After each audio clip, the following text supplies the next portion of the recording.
and they kept silent, and in those days told no one of the things they had seen. Luke 9:28-36. By using the term dwellings, or as in some ancient translations, tents, the question is, are they speaking of remaining, or is the writer seeking to reinforce the message of temporality? Form is only for a period. Hence the use of tents as opposed to permanent structures. Jesus is preparing for a return. The disciples want to hold on for a while longer. The form and the formless, as is being experienced in the continued exploration of science, are appearing more and more to be inseparable in the experience of this realm. The water is bound to spirit and spirit to water. Each informing and affecting the other is becoming an accepted reality.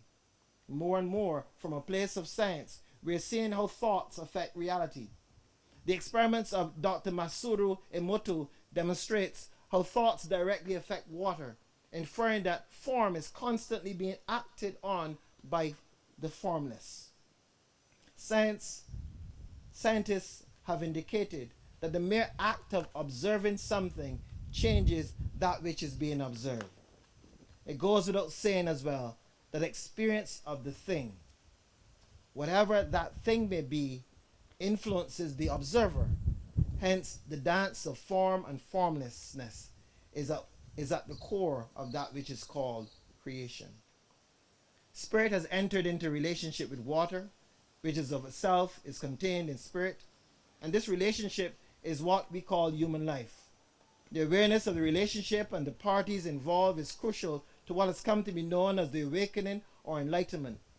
This state of enlightenment enables the one to enter and leave at will, to be conscious of the two spheres, and to journey across the spheres at will. Notions of this have been shared in various cultures by enlightened ones through the millennia, called by different names, yet pointing to the same awareness. In all religions, then, water is perceived as being a very sacred part of the human response to the divine. In Christianity, the initiation rite, which symbolically marks the beginning of the spiritual journey, begins with baptism. Baptism is not only the submergence, but of equal importance is the emergence. So central is this to this faith tradition that the one on whom the religion is founded is recorded as having passed through the waters of baptism prior to experiencing the outpouring, or dare we say, the reclaiming of the Holy Spirit. Matthew puts it this way.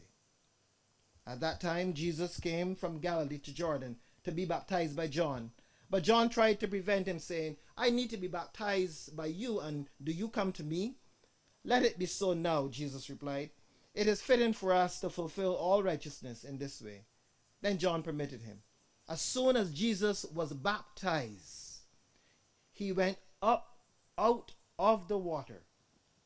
Suddenly the heavens were opened, and he saw the Spirit of God descending like a dove and resting on him.